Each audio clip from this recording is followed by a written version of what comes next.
नमस्कार, मैं हूं संजय शर्मा। आप देख रहे हैं 4PM न्यूज़ नेटवर्क। मुझको पूरा यकीन था, पूरा विश्वास था, पूरा भरोसा था कि प्रधानमंत्री कश्मीर जाएँगे, देखेंगे कि वहाँ कैसे हादसा हुआ, क्या वजह थी जो ये हादसा हो गया। मणिपुर भले ही ना जा पा रहे हैं, लेकिन कश्मीर तो जाएँगे, जाएँगे। लेकिन मेरा भरोसा फिर एक बार टूटा। प्रधानमंत्री कश्मीर नहीं गए, प्रधानमंत्री बिहार गए और वहाँ रैली कर रहे थे। मुझको तो यकीन ही नहीं हुआ कि हमारे प्रधानमंत्री इतना संवेदनहीन कैसे हो सकते हैं कि पूरा देश गम में डूबा हुआ है। पूरा देश शॉक्ड है। प्रधानमंत्री बिहार में चुनावी रैली कर रहे हैं, मंच पर नीतीश कुमार के साथ ठहाके लगा रहे हैं। जरा कुछ सेकंड का ये वीडियो देखिए। 1173 करोड़ की विकास परियोजना हथुआ में भारत पेट्रोलियम लिमिटेड के 3 ये वीडियो देखा आपने, कुछ सेकंड का है। लेकिन आप रैली से पहले नीतीश और प्रधानमंत्री के भाव भंगिमा को देखकर कह सकते हैं कि इनको कुछ शॉक्ड है, ये गमगीन है। आज सर्वदलीय बैठक बुलाई गई थी कश्मीर के पहलगांव के मसले पर। भारत पाकिस्तान के बीच तनाव बढ़ता जा रहा है।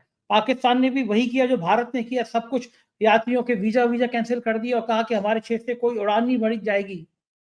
तमाम प्रतिबंध लगा दिए, शिमला समझौता रद्द कर दिया। इतने तनाव के बीच में सर्वदलीय बैठक बुलाई गई कि हर पॉलिटिकल पार्टी आएगी। कांग्रेस ने कहा कि हम सरकार के साथ पूरी तरह खड़े हैं, जो एक्शन लेना हो, कड़ा एक्शन होना दीजिए। लेकिन प्रधानमंत्री सर्वदलीय बैठक की अध्यक्षता करने की जगह बिहार की रैलियों में व्यस्त थे। पता चला कि आज ही बीएसएफ के एक जवान को पाकिस्तानी रेंजर पकड़ के ले गए। उसकी फोटो जो ट्वीट हुई, सचिन गुप्ता एक ट्विटर अकाउंट से ट्वीट हुई है कि बीएसएफ के एक सिपाही को पाक रेंजर पकड़ के ले गए। उसका फोटो आया कि वो AK-47 पानी की बोतल के साथ खड़ा हुआ है, तो दहशत हो गई। आपको याद होगा 2014 से पहले हमारे एक बहादुर जवान हेमराज का सिर काट के ले गए थे। 2014 से पहले प्रधानमंत्री जी ने हर चुनावी रैली में कहा था कि बताओ भाई और बहनों, शहीद हेमराज का सिर वापस लाना चाहिए, नहीं लाना चाहिए। सिर काटने वालों को सजा मिलनी चाहिए, नहीं मिलनी चाहिए। अगर मैं प्रधानमंत्री बना तो मैं घर में घुस के अपने शहीद का सिर लाऊंगा, उनको सजा ऐसी दूंगा कि 7 पीढ़ी याद करेंगी। प्रधानमंत्री चुनाव जीत गए, मोदी जी चुनाव जीत गए, प्रधानमंत्री बन गए। हमको लगा प्रधानमंत्री की शपथ लेने के बाद सबसे पहला काम यही करेंगे कि हेमराज का सिर काटने वालों को दंड देंगे, अपने भाई का सिर वापस लेकर आएंगे। लेकिन हुआ क्या? जिसने सिर काटने के षड्यंत्र रचा था, जिसने सिर काटने का, हमारे बहादुर जवान के सिर काटने का प्लान किया था, वो नवाज शरीफ को प्रधानमंत्री ने बुला दिया। सोचिए हेमराज के परिवार के दिलों पर क्या बीती होगी। लेकिन राजनेताओं की यही चालें होती हैं, वो लाशों पर अपना महल बनाते हैं। कम से कम बिहार में आज रैली को देखकर मुझे यकीन हो गया कि प्रधानमंत्री संवेदनहीन हो चुके हैं। उन पर इतनी मौतों का कोई फर्क नहीं पड़ता। उधर भारतीय जनता पार्टी के मनोज दुबे, इस नाम से ही बुलाए जाते हैं वो, भाजपा के सांसद हैं निशिकांत दुबे। कितना अमर्यादित टिप्पणी करी है उन्होंने, कलमा की लाइन लिखी है और लिखा है कि आजकल मैं कलमा सीख रहा हूँ, पता नहीं कब जरूरत पड़ जाए। मतलब साफ था कि निशिकांत दुबे कहना चाह रहे हैं कि कलमा सीख लो, पता नहीं कब आतंकी तुमसे कहेंगे कलमा पढ़ लो वरना मार दिए जाओगे। तो क्या निशिकांत दुबे को भारतीय जनता पार्टी के अपने सर्वे सर्वा मोदी पर भरोसा नहीं रहा?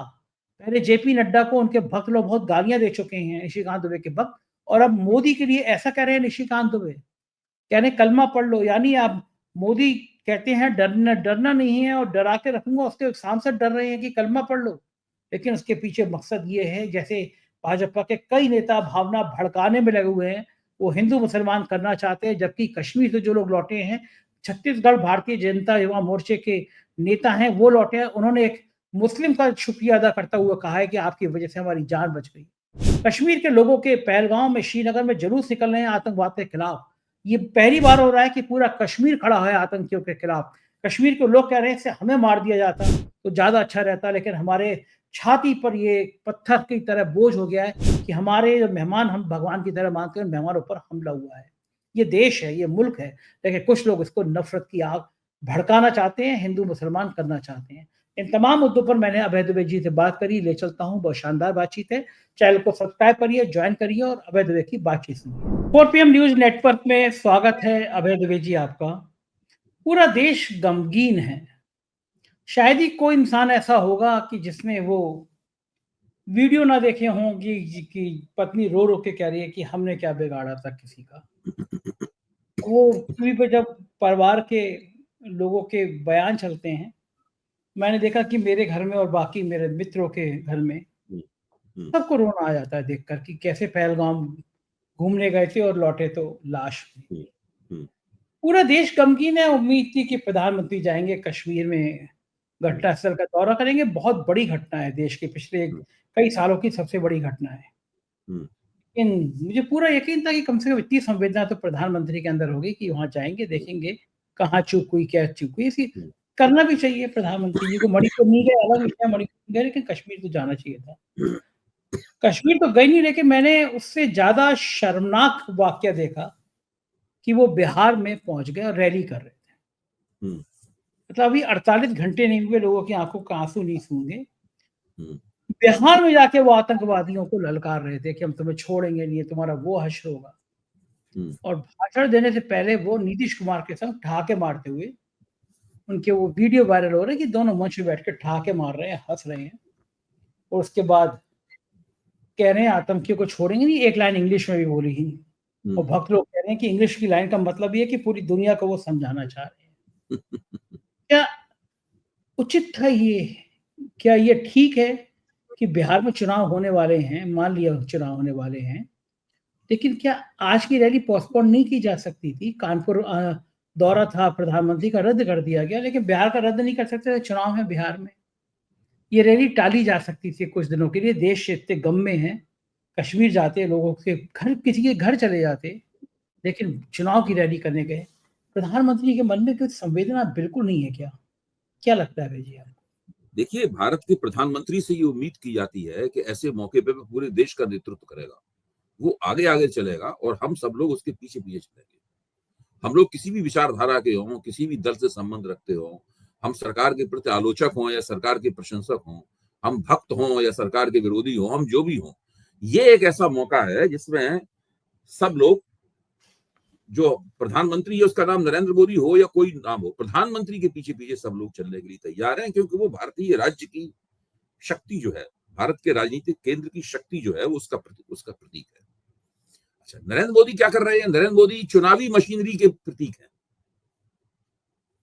भाजपा को एक चुनावी मशीनरी बना दिया गया है। इससे भाजपा की तारीफ भी होती है, निंदा भी होती है उस काम के लिए उसकी, लेकिन नरेंद्र मोदी ने अपने आप को उसका प्रतीक बना लिया है। अब देखिए, कानपुर का कार्यक्रम इस नाम पर रद्द किया गया कि पहलगाम की घटना हुई। बिहार का कार्यक्रम क्यों नहीं रद्द किया जा सकता था? भाई, इसमें क्या दिक्कत क्या थी? ऐसा तो है नहीं कि चुनाव अभी हो रहे हो वहां पे, चुनावी मुहिम तो ना चल रही है, वो तो अक्टूबर नवंबर में होंगे चुनाव जाके। अगर एक हफ्ते की देर हो जाती तो उसमें क्या गजब हो जाता? और आप उस पूरी रैली को देखिए, आप उस पूरी रैली को देखिए। इस रैली की शुरुआत मोदी जी यहां से करते हैं कि मेरा सब लोगों से निवेदन है कि वो लोग खड़े ना हो, अपनी जगह पर बैठे बैठे ही 1 मिनट का मौन रखकर पहलगाम के शहीदों को श्रद्धांजलि दे रहे हैं। आप वाक्य सुनिए, आप इसी से मिलता जुलता वाक्य था, थोड़े बहुत लफ्जों का हेर फेर है ये। उसके बाद 1 मिनट का मौन रखा गया, मोदी जी हाथ जोड़ के खड़े हो गए। अच्छा, फिर उन्होंने कहा कि उन्होंने चैलेंज दिया कि हम सब कड़ी से कड़ी सजा देंगे, और अंग्रेजी का एक वाक्य बोला, India will definitely track and punish every terrorist and their backers. सवाल ये है कि every terrorist their and backers, ये आतंकवादी और जो आतंकवादियों की मदद, आतंकवादियों का हाथ जिनकी पीठ, आतंकवादियों की पीठ पर जिनका हाथ है, वो तो वो लोग कौन है संजय जी? वो लोग कौन है? जो बिहार का सामान्य नागरिक, ग्रामीण समाज का लोग जो वहां बैठे हुए थे, उन लोगों को प्रधानमंत्री ने क्यों नहीं बताया कि वो लोग पाकिस्तान के हुक्मरान हैं? मोदी जी ने उनको क्यों नहीं बताया कि सारी दुनिया ने इस जघन्य हमले की निंदा की है, लेकिन चीन ने नहीं की है? मोदी जी ने क्यों नहीं बताया उसको? देखिए, ये बहुत बड़े सवाल है। मतलब ये बहुत, मोदी जी के नेतृत्व करने की जो शैली है उस पर सवालिया निशान लगाते हैं। जिस वक्त मोदी जी वहां पर सिन्नियां बांट रहे थे, रेवड़ियां बांट रहे हैं बिहार में, उस वक्त दिल्ली में सर्वदलीय बैठक हो रही है। उसका नेतृत्व विपक्ष मांग कर रहा है कि प्रधानमंत्री यहाँ है, इस सर्वदलीय बैठक को लीड करें। विपक्ष भी कह रहा है आप प्रधानमंत्री हैं, आप आगे आगे चलिए, हम आपके पीछे पीछे चलेंगे। राजनाथ सिंह जी को अध्यक्ष बना दिया उसका। भैया, प्रधानमंत्री नहीं होंगे तो कोई ना कोई अध्यक्षता करेगा उसकी सरकार की तरफ से। तो राजनाथ सिंह जी भी वरिष्ठ नेता हैं, वो अध्यक्षता कर रहे हैं, लेकिन आप सोचिए, प्रधानमंत्री को यह काम करना चाहिए था। विपक्ष कह भी रहा है तो ये जो पूरा तरीका है इनका नेतृत्व करने का, ये बहुत ही अजीबोगरीब है। और देखिए, बहुत इसमें सरकार के लिए, भारतीय जनता पार्टी के लिए, प्रधानमंत्री की प्रतिष्ठा के लिए, पूरे देश की प्रतिष्ठा के लिए, सबके लिए बहुत खतरा है ऐसे सवालों में। लोगों के मन में बड़ा अफसोस पैदा हो जाता है, अनमनापन पैदा होता है। लोगों को लगता है कि भाई क्या है, कुछ आखिरकार हम कैसे लोगों को अपना नेता हमने बना लिया है। ये तमाम बातें हो जाती हैं। अब आप दूसरी बात, यहाँ पे भाजपा के तमाम प्रवक्ता कह रहे हैं कि भाई धर्म पूछ के लोगों को गोलियां मारी गई हैं, कपड़े उतरवा के देखे गए, कलमा पढ़वा के देखा गया, ये सब बातें बोल रहे हैं। अच्छा, दूसरी तरफ इस तरह की सबूत भी सामने आ रहे हैं कि जो वहां के वास्तविक वीडियो हैं, उन वीडियो में कहीं भी जो विक्टिम्स हैं, जो उत्पीड़ित लोग हैं, वो इस तरह की बात नहीं कह रहे हैं। फिर कई रक्षा विशेषज्ञों ने, मैंने खुद उनसे बातचीत की और चर्चा की उनसे, अनौपचारिक रूप से फोन पे पूछा मैंने, तो उन्होंने बताया कि भाई उनको तो कहीं ऐसे कोई प्रमाण नहीं मिले कि लोगों के धर्म पूछ के उनको गोली मारी गई हो। उन्होंने एक रक्षा विशेषज्ञ जो बहुत कश्मीर में 1999 से 2004 के बीच में तैनात रहे और कई उन्होंने एंटी टेररिस्ट ऑपरेशंस का नेतृत्व किया, उन्होंने एक थीसिस बताई मुझे, जो कि मेरे ख्याल से पूर्व पीएम के दर्शकों को भी पता होनी चाहिए। उन्होंने कहा कि टेररिस्ट जब आता है तो जल्दबाजी में होता है। टेररिस्ट इत्मीनान में बहुत देर तक रुक के आतंक फैलाने के लिए नहीं आता है। वो कम से कम समय में ज्यादा से ज्यादा आतंक फैला के भाग जाना चाहता है। ये टेररिज्म की पहली थीसिस है। वो किसी जगह पर कब्जा नहीं करता। फौज कहीं जाती है तो कब्जा करके बैठ जाती है वहां पे, लेकिन टेररिस्ट आता है, ज्यादा से ज्यादा लोगों की हत्या करता है ताकि ज्यादा से ज्यादा आतंक पैदा हो, वो भाग जाता है। दूसरे, टेररिस्ट के पास एम्यूनिशन, गोला बारूद भी सीमित होता है। ऐसा नहीं कि टेररिस्ट बोरी भर के कारतूस लाता हो, उसके बाद 2-3 मैगजीन होती है बस केवल कारतूसों की। ये बहुत मुझे रक्षा विशेषज्ञ ने बताया है। और उसके बाद बहुत नहीं होता। अब देखिए वहां पर टेररिस्ट कितनी देर रहे, 20 मिनट। 20 मिनट में उन्होंने 26-27 लोगों को मारा। अच्छा, इसमें अगर उन्होंने पूछ के मारा तो कितने लोगों से उन्होंने पूछा होगा? तो उसमें 26 लोगों को छांटा पूछने के लिए। कहा जा रहा है कलमे भी पढ़वाए गए, कहा जा रहा है कि कपड़े उतरवा के भी देखे गए। तो इसका मतलब उन्हें बहुत समय लगना चाहिए था, लेकिन केवल 20 मिनट रहे। वो जल्दबाजी में थे, वो अपना काम किया, उन्होंने चले गए। ये सारी बातें जो कही जा रही हैं, ये सारी बातें चुनावी दृष्टिकोण से फायदा उठाने के लिए की जा रही हैं। जैसी घटना हुई, राहुल गांधी ने गृह मंत्री से बातचीत की, विपक्ष के नेता ने आश्वासन दिया कि हम भाई आपके साथ हैं। अखिलेश यादव ने भी यही आश्वासन दिया। सारा विपक्ष ही कह रहा है, कोई नहीं सरकार की किसी बात पे आलोचना कर रहा है, कुछ नहीं। सरकार जो भी कदम उठाए हम साथ। अखिलेश ने यहाँ तक कहा है कि सरकार जो कदम उठाए हैं और भी ज्यादा कड़ा कदम उठाएगा तब भी हम साथ में हैं। लेकिन आप बीजेपी को देखिए, बीजेपी लगातार इसका चुनावी फायदा उठाने के मूड में है, हर तरह से। मोदी जी चुनावी रैली को संबोधित कर रहे हैं और वहां पे आप नीतीश कुमार को तो उनका तो कुछ मामला पटरी से उतर गया है, तो वो कई जगह अजीब सी हरकतें करते हैं। तो मोदी जी को उन्हें संयमित करना चाहिए था। आपको ध्यान होगा कि जब एक स्पोर्ट्स प्रोग्राम के कार्यक्रम में नीतीश कुमार उल्टी सीधी हरकतें कर रहे थे, तो उनके बगल में उनके मुख्य सचिव खड़े हुए थे, तो मुख्य सचिव उनको रोक रहे थे, मत कीजिए। आपको ध्यान है पूरा वीडियो? यहाँ मोदी जी उसमें भाग ले रहे हैं। उसी तरह वो जो चौहलबाजी नीतीश कुमार कर रहे हैं, वही चौहलबाजी मोदी जी कर रहे हैं। जिस मंच से अभी, अब पता नहीं कि वो जो क्लिप है वो श्रद्धांजलि देने के बाद का है, श्रद्धांजलि देने के पहले का है। श्रद्धांजलि जो मोदी जी के भाषण में दी गई, इसका मतलब उसके पहले का है। पहले उन्होंने चौहलबाजी की और फिर श्रद्धांजलि दी। तो ये सब बातें जो है वो बहुत खराब नजारा पेश करती हैं। और ये जो भारत का राजनीतिक नेतृत्व है इस वक्त का, उसको बहुत अच्छी रोशनी में नहीं दिखाती। बिल्कुल ठीक बात है अभय जी। डॉक्टर निशिकांत दुबे हैं, भारतीय जनता पार्टी के सांसद हैं, जिन्होंने देश के मुख्य न्यायाधीश के बारे में बड़ी अभद्र, बड़ी अनर्गल टिप्पणी करी थी कि बताना चाहते हैं। आज एक कदम और आगे बढ़ गए। उन्होंने ट्वीट किया है, अशदुल अल्लाह वाहिदुल ला शरीक लहू व अशदहू अन्न मोहम्मदन अब्दु व रसूलुल्लाह। कलमा याद कर रहे हैं, कलमा सीख रहा हूँ, पता नहीं कब जरूरत पड़ जाए। समाजवादी पार्टी के भी प्रवक्ता, फायर ब्रांड प्रवक्ता आईपी सिंह, वो एक कदम और आगे बढ़कर उन्होंने कहा कि खतना करा लो, पक्की गारंटी मिल जाएगी। और अपने आका से पूछो कि कब पाक सेना अध्यक्ष पर सर्जिकल स्ट्राइक करेंगे, 48 घंटे हो। अभी निशिकांत दुबे जो कह रहे हैं कि कलमा पढ़ा लो, अभी कुछ दिन पहले कश्मीर से लौटे हुए हैं, कुछ लोग आज ट्रोल कर रहे थे कि भाई तुम कश्मीर में, तुम उनको मनोज दुबे भी कहते हैं कि तुम मनोज दुबे हो, जहाँ जाते हो वहीं हो जाता है। लेकिन ये बात तो खैर थोड़ी हल्की बात है, लेकिन एक भाजपा सांसद इस दर्दनाक हादसे में जो आप कह रहे हैं कि राजनीति कर रहे हैं, इस तरह की बातें कर रहा है कि कलमा सीख रहा हूँ, यानी वो मोदी जी को एक तरह से गाली दिलवा रहा है कि मोदी के राज में हिंदू सुरक्षित नहीं है, भाजपा सांसद को भी कलमा पढ़ना पड़ेगा।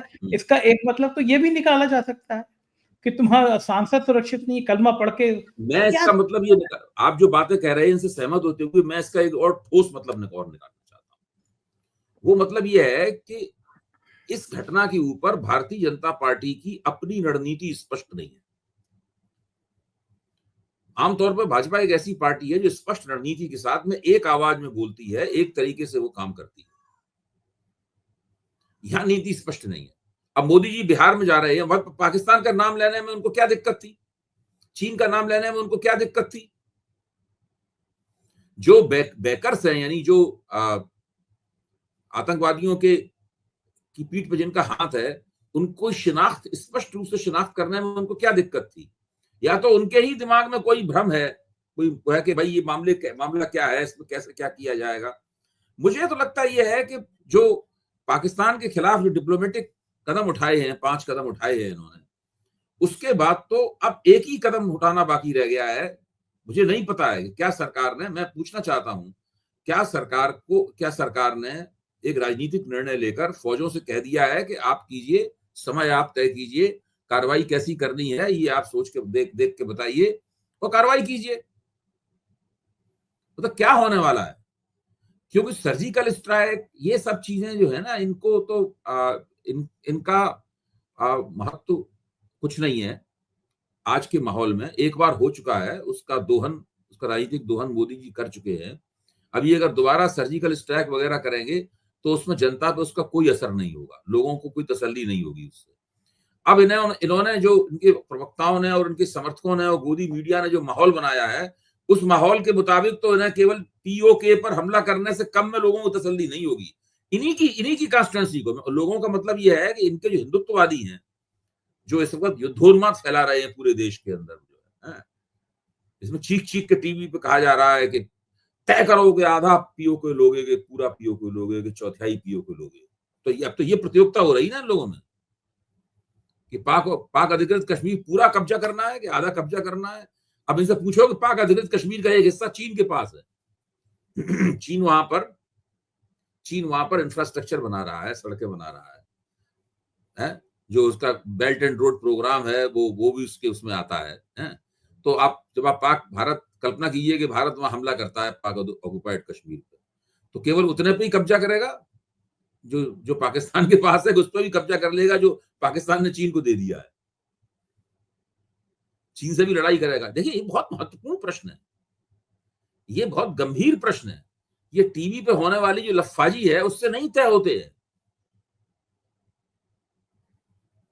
बिल्कुल ठीक बात है। ये केवल यहाँ पे वीर रस के जैसे कवि होता है ना, वीर रस की कविता पढ़ता है, तो ये तो कुछ वीर रस की कविता टाइप का मामला है कि बस बिल्कुल वीर मैं ऐसा नहीं, वीर रस के कवि हैं, उनकी कविता की टेकी होती है, मैं ऐसा नहीं होने दूंगा, मैं वैसा नहीं होने दूंगा, मैं देश का सम्मान, बस वो सारी जिम्मेदारी लगता है फौज, नेता, भारत की सरकार, सबकी जिम्मेदारी, टैंक, बारूद, राफेल विमान, सबकी ताकत उन्हीं के अंदर आ जाती है। वो ऐसा नहीं करने होने देंगे। मैंने मुझे कवि सम्मेलनों का बड़ा शौक रहा है, शायरी का, मुशायरे का भी। दुबई में भी मैं स्पेशल गेस्ट था मुशायरे का, तो मैंने ऐसे वीरस कवि वाले कवियों को देखा है। पहले मंच के पीछे जाते हैं, एक क्वार्टर दारू चढ़ाते हैं, फिर जब दारू अंदर आती है तो वीर रस का उनके अंदर तरंगे पैदा होते हैं, फिर वो हिलते डुलते, मतलब होंगे सीखा पहलवान, लेकिन वो पूरा पाकिस्तान को मटिया मेट कर देंगे। अच्छा, वो जो है, जो चीन की आपने बात करी, बात तो ठीक है कि हमारे नेता भी जब होते हैं ना, गुस्से में होते हैं, गिरिराज सिंह जैसे, कि पाकिस्तान चले जाना चाहिए, पाकिस्तान। चीन का नाम क्यों नहीं लेते? चीन से डर लगता है लोगों को। नहीं, वो मैं पूछ रहा हूँ, चीन का नाम तो पहले भी नहीं लेते थे, अब तो पाकिस्तान का नाम भी नहीं लिया प्रधानमंत्री ने। हाँ, ये बड़ा ताज्जुब था आज। हाँ, मैं बार बार इस बात कह रहा हूँ, चीन का नाम तो पहले भी नहीं लेते थे। अच्छा, इस वक्त चीन के साथ कुछ आर्थिक संबंध अच्छे करने की नीति भी बन गई है इनकी। तो इस घटना से पहले तो चीन के साथ अच्छे चीनी विदेश मंत्री की भारत के विदेश मंत्री से बातचीत हो रही थी, सब कुछ यही चल रहा था। अब तो बहस इस बात पे चल रही थी, पीयूष गोयल का बयान भी इसमें आया था कि चीन के लिए क्या भारत डायरेक्ट फॉरेन इन्वेस्टमेंट का दरवाजा खोलेगा। बाद में पीयूष गोयल ने मना कर दिया। मतलब इस स्तर तक पहुंच गए हैं, इस बात पे विचार कर रहे हैं, हाँ या ना में। अभी ना है, लेकिन हाँ भी हो सकती है कि जिसमें कह रहे हैं कि प्रत्यक्ष विदेशी निवेश के लिए चीन की भारत अपनी अर्थव्यवस्था खोल देगा चीन के लिए। यहां तक बात हो गई है। ये तक बातें हो रही हैं कि भाई चीन के साथ जो सीमा विवाद है उसको फ्रीज कर दिया जाए, अभी फिलहाल जहां है वहीं फ्रीज कर दिया जाए। पहले अमेरिका से निपटने के लिए चीन से संबंध अच्छे कर लिए जाए, ताकि जो ट्रंप का खतरा है उसका मुकाबला करने के लिए दोनों देशों को हो। नाम लेंगे, नाम लेने से, लेकिन डर तब भी लगता रहेगा कि नाम लेना है नहीं लेना है। पता नहीं, मतलब मुझे इस मामले में सरकार की नीति जो है ना, वो उसमें स्पष्टता की काफी कमी है। मुझे लगता है कि अभी भी ये लोग तय नहीं कर पा रहे हैं कि इसके आफ्टर इफेक्ट्स से कैसे निपटें। ये अच्छा, कंफ्यूज क्यों हुई पहली बार बीजेपी का? कंफ्यूज होने का कारण क्या है? ऐसी कौन सी चीज है जो बीजेपी के अंदर लाइन नहीं बन पा रही है? क्या कुछ आपस देखिए, में? सबसे बड़ा जो जो धक्का लगा है, वो धक्का ये लगा है कि धारा 370 का 35A क्लॉज खत्म होने के बाद में जो इन्होंने माहौल बनाया था, जो लफाजी की थी, हर मंच पे छाती पीट-पीट के जो कहा था कि सब चीज काबू में है, इस चक्कर में कश्मीर में फौज का डिप्लॉयमेंट भी बहुत कम कर दिया गया। तो ये सारी तथ्य निकल के आ गए हैं। जो सिक्योरिटी एक्सपर्ट्स है, वो लफाजों के साथ नहीं है। सिक्योरिटी एक्सपर्ट्स, मैं रोज कम से कम 10 लेख पढ़ रहा हूँ। बड़े बड़े देश के मशहूर सिक्योरिटी एक्सपर्ट्स जो कि विदेशी संस्थानों में काम करते हैं, भारत में कई संस्थानों के संस्थापक हैं, टेररिज्म पोर्टल है उसके चेयरमैन हैं, वो सब लोग कह रहे हैं कि ये जो लफाजी हो रही है, ये पूरे माहौल को और खराब कर रही है। ये इससे भारत को कोई फायदा नहीं हो रहा है। ये ठीक से सोचने समझने में बाधा पैदा करती है, ये पूरी की पूरी। और गोदी मीडिया अति उत्साह में भर के सरकार की और चाटुकारिता कर रहे हैं, मोदी जी की बीजेपी की और राजनीतिक गोटी लाल करने की कोशिश कर रहे हैं, उसमें जुट गया है। तो सरकार, इनको लोगों, भाई आप सोचने की बात है, ये सोचने की बात है। वो पूरा का माहौल उन्होंने बनाया था, एक 26 लोगों की मौत ने उस पूरे माहौल को धराशायी कर दिया है। अब ये नहीं कह सकते कि माहौल अच्छा हो गया था, ये हो गया था, वो हो गया था। अब तो इससे पूछा जा रहा है, वो लोग जो सरकार की तमाम तारीफें करते थे, वो पूछ रहे हैं कि भाई 1,80,000 या 1.5 लाख या 2 लाख सिपाहियों की भर्ती कम क्यों हुई, बताइए। ठीक वो बात लोग ये है। पूछ रहे हैं। हाँ, कल भी हम लोगों ने इस पर चर्चा की थी, फिर बार बार ये बात पूछी जा रही है। अब तो ये बात एक आम तौर पे एक आम जानकारी हो गई है कि भाई इन्होंने सिपाहियों की भर्ती कम कर दी। अब उन्होंने जिन्होंने कहा था उनकी बात छोड़ दी है, आम लोग कह रहे हैं इस बात को। बिल्कुल सही बात है, चर्चा जब का आम विषय लोग बन। इस बात को कहना शुरू करेंगे तो जिम्मेदारी किस पे डाली जाएगी? देखिए, अभी चुनाव नहीं हो रहा, अभी एंटी इनकम्बेंसी नहीं दिखाई पड़ेगी। एंटी इनकम्बेंसी ऐसी पतली पतली बारीक तहों से बनती है। एक परत के बाद एक महंगाई की परत है, एक बेरोजगारी की परत है, एक जो पहलगाम की परत है, एक फौज में भर्ती नहीं की उसकी परत है, एक अग्निवीर की परत है। ये सब परतें बनती चली जाती हैं। बिल्कुल ठीक बात है। और दिन ऐसे हाँ, खराब हैं कि एक सचिन गुप्ता उन्होंने ट्वीट किया है, एक्स पे लिखा है कि पंजाब के इंडो पाक बॉर्डर पर पाकिस्तानी रेंजर्स बीएसएफ के जवान पीके सिंह को पकड़कर अपने साथ ले गए हैं। पाकिस्तान मीडिया में जवान के फोटो जारी हुए हैं। एक फोटो में आंख पर पट्टी बंधी है, दूसरे में वो AK-47 और पानी की बोतल के संग खड़ा है। दरअसल बॉर्डर पर किसान अपनी फसल काट रहे थे, 2 बीएसएफ जवान उनके साथ तैनात थे। तभी एक जवान गलती से बॉर्डर क्रॉस कर गया। अभी इस जवान को छोड़े जाने की कोई सूचना नहीं है। बताइए, अब कोर्ट पे खाज हो गई कि हमारे एक जवान को पकड़ के ले गए पाकिस्तान के रेंजर। और 2000 मेरे ख्याल से 14 का चुनाव, हाँ 2014 का चुनाव था। प्रधानमंत्री ने कहा था कि हमारे शहीद हेमराज का सिर काट के ले गए थे लोग, सिर कटी लाश मिली थी एक जवान की, बहादुर। और बताओ, रैली में कहते थे, बताओ साथियों, हेमराज का सिर वापस लाना चाहिए नहीं लाना चाहिए, घर में घुस के लाना चाहिए नहीं लाना चाहिए। पब्लिक तो नेचुरली साथी का, भाई का, हमारे अपने किसी के बेटे का सिर लगता है, कहेगी लाना चाहिए। और जब वो शपथ ग्रहण हुआ, जीत गए चुनाव, तो मुझे लगा पक्का इसमें अनाउंस करेंगे कि हमारा पहला काम होगा कि हम शहीद हेमराज का सिर काट के जो ले गए उनको दंड देंगे, सिर वापस लेकर आएंगे। उस माँ की पुकार है, हमने चुनाव भी जीता है। लेकिन हुआ क्या? जब शपथ ग्रहण हो रहा था तो उसमें सिर काटने के लिए जो दोषी थे नवाज शरीफ, इनके हुक्म पे ये सब काम हुआ था, वो बुलाए गए थे न्योते में। उसके बाद कभी हेमराज का नाम नहीं लिया। ईश्वर इस जवान की रक्षा करे। इस जवान की आज की घटना बताई जा रही है, पाकिस्तान के रेंजर हमारे बीएसएफ के साथियों को पकड़ के ले गए। अब क्या होगा? कैसे छूटेगा अभी अभय जी? माहौल बहुत खराब हो गया है। वो पाकिस्तानी तो बिल्कुल नहीं छोड़ेंगे। पाकिस्तानियों से उम्मीद करना, वो पाकिस्तानी हो सकता है उसी के जरिए कुछ वो अपनी बदला लेने की कोशिश करें, अपनी पब्लिक को दिखाएं कि देखिए हमने भी सिर काट लिया इनका। कुछ पता नहीं क्या करेंगे उसका, वो कुछ नहीं कर सकते। छत्तीसगढ़ में बीजेपी ने पोस्टर जारी किया था, आपको याद होगा। बिल्कुल बिल्कुल बिल्कुल। घटना के कुछ घंटे बाद ही कि धर्म पूछा वो था, तो बहुत ही जाति घृणित, वो बहुत ही गणित। घृणित था।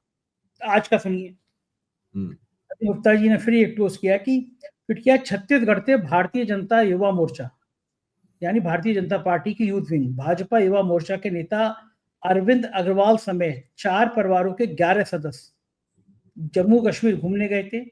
पहलगांव के जिस मैदान में फायरिंग हुई सब वहां मौजूद थे।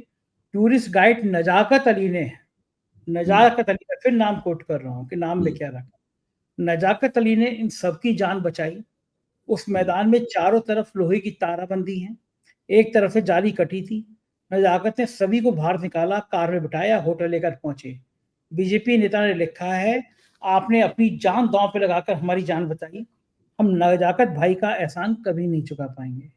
मैंने इस पर रीट्वीट करते हुए लिखा है कि अपनी पार्टी के बाकी नेताओं को, निशिकांत दुबे जैसे लोगों को भी समझा दो कि कश्मीर के जितने मुसलमान थे वो रो रहे हैं। एक वीडियो वायरल हो रहा है कि वो कह रहा है कश्मीर का नौजवान साथी कि इससे अच्छा हमको गोली मार देते, हमारे माथे पे जो पहलगांव में एक टट्टू चलाने वाला सैयद नाम का बंदा, वो मारा भी गया, मारा गया, वो मारा भी गया है। ये मुख्यमंत्री उमर अब्दुल्ला उसके परिजनों से मिलने भी गए थे। एक भारत की सेना का ही शायद वायुसेना का है, अरुणाचल प्रदेश के, वो ईसाई हैं, उनको भी गोली मारी गई है। एक मुसलमान को गोली मारी गई है, एक ईसाई को गोली मारी गई है। और यहाँ प्रचार ये हो रहा है कि हिंदुओं के नाम पूछ के, उनके कलावे देख के, उनके माथे में लगा टीका देख के, उनके कपड़े उतार के और उसे कलमा पढ़वा के लोगों को मारा गया। ये पूरा ट्वीट कर रहे हैं, ये पूरा प्रपंच भारतीय जनता पार्टी रच रही है। अच्छा, इसका मतलब ये है कि भाजपा अभी प्रधानमंत्री के मधुबनी के भाषण से मैं कह रहा हूं, भाजपा अभी मन एक दुविधा में है कि इस पूरी थीसिस को आगे बढ़ाए या न बढ़ाए। उसका एक बड़ा कारण यह है कि लोकसभा चुनाव भी बहुत दूर है। क्योंकि अगर ये बहुत बिहार के चुनाव में ज्यादा हिंदू मुसलमान करेंगे तो इनका अपने सहयोगी पार्टनरों झगड़ा हो जाएगा वहां। एक सीमा तक ही कर सकते हैं, वहां पे करेंगे जरूर, लेकिन एक सीमा तक ही कर सकते हैं। तो लोकसभा चुनाव बहुत दूर है। जो पुलवामा हुआ था वो तो लोकसभा चुनाव के नजदीक हुआ था एकदम। तो उन्होंने पुलवामा की सर्जिकल स्ट्राइक करके सारे देश में पोस्टर लगा दिए, हमने घुस के मारा और राष्ट्रवाद की लहर चलाई और एंटी इनकम्बेंसी को पलट दिया और पहले से ज्यादा बड़ा बहुत प्राप्त कर लिया। अभी अगर कोई ऐसा बड़ा ये खतरा लेकर, जोखिम उठाकर कोई अगर बड़ा मिलिट्री कदम, फौजी कदम उठाते हैं तो उसका इन्हें राजनीतिक फायदा कोई खास मिलने वाला नहीं है, क्योंकि तब तक बहुत समय बीच में 4 साल का समय पड़ा हुआ है बीच में। सही बात है, बिल्कुल सही बात है। ये सब दुविधाएं इनके अंदर है कि ऐसा करने से लाभ क्या है हमें। ये राजनीतिक लाभ टटोलते हैं। हाँ, लेकिन गले में फंस गया। अगर कोई कुछ बड़ा कदम नहीं उठाएंगे, आज भी ऐलान करके आए कि हम ढूंढ के मारेंगे और छोड़ेंगे नहीं, अब अगर कदम नहीं उठाएंगे तो भी मुसीबत है। अब तो बड़ा फंस गया मामला। उधर जो भारत ने पाकिस्तान का किया, आज पाकिस्तान ने कल उसको वो सब कर दिया कि आपके जितने भारत के यात्री हैं वो सब सिक्कों को छोड़ के वापस जाइए, वीजा कैंसिल कर दिए, अपने यहाँ की जो एयरलाइंस अपने क्षेत्र में उड़ाने हैं उनको प्रतिबंधित कर दिया, सारे काम उसने कर दिए। देखिए, इन्होंने जो डिप्लोमेटिक एक्शन लिया है वो प्रतीकात्मक है। मुख्य तौर पर भारत और पाकिस्तान के बीच में कोई उद्योग व्यापार नहीं था, कोई सांस्कृतिक आदान प्रदान नहीं था, कुछ था भी नहीं। जो संबंध थे वो नाम मात्र के संबंध थे। आपने वो नाम मात्र के संबंध भी खत्म कर दिए या उनके अंदर बड़े पैमाने पर कटौती कर दी, ठीक है। मैं उसके ऊपर कुछ नहीं कह रहा हूं, लेकिन सवाल ये है कि इसके आगे आप क्या करेंगे। मैं ये मानता हूं कि सरकार को पूरा अधिकार है कि वो अपना समय चुने केवल हम लोगों के कहने से या टीवी पे बोल देने से या हमारे ऐसे समीक्षकों के कहने से उत्तेजित होकर सरकार कोई कदम नहीं उठा सकती। सरकार को आगे पीछे देख के कदम उठाना चाहिए। लेकिन उसी हिसाब से सरकारी पार्टी के जो वक्ता हैं, प्रवक्ता हैं, उनके जो पैरोकार हैं, उनको भी वही आचरण करना चाहिए। ठीक बात। हाँ, वो एक तरफा लफाजी क्यों कर रहे हैं? मेरा तो केवल ये ना ये है कि एक तरफ आप एक तरफा लफाजी कर रहे हैं, पूरे देश में हिंदू बनाम मुसलमान कर रहे हैं, झूठ बोल रहे हैं कि लोगों के कपड़े उतार के देखा गया है वगैरह, सबके प्रमाण ठोस प्रमाण उपलब्ध नहीं है। किसी एक कोई बात को लेके उड़ गए हैं, उस तरीके से करने की कोशिश की जा रही है। और उनके 4-4 बार के सांसद जो हैं, जो भाजपा हर बहस में उनको पेश करती है और जो भारत की कारपोरेट पूंजी की नुमाइंदगी भी करते हैं संसद के अंदर, वो कह रहे हैं कि अब तो कलमा सीख लेना चाहिए, पता नहीं कब जरूरत पड़ जाए। तो क्या ठीक कहा आपने, क्या मोदी सरकार की क्षमताओं पर विश्वास पूरी तरीके से उठ गया है? बिल्कुल ठीक बात है, मजाक उड़ाने वाली बात तो ये है। बहुत बहुत शुक्रिया अभय जी, आपने हमें समय दिया, अच्छी सारी बातचीत की। Thank you sir. तो ये थे अभय दुबे जी, पूरी बातचीत आपने सुनी, मुझको यकीन है बातचीत आपको पसंद आई होगी। आप क्या सोचते हैं इस युद्ध के बारे में, इस हमले के बारे में और प्रधानमंत्री की भूमिका के बारे में कमेंट करके जरूर बताइएगा। धन्यवाद, शुक्रिया।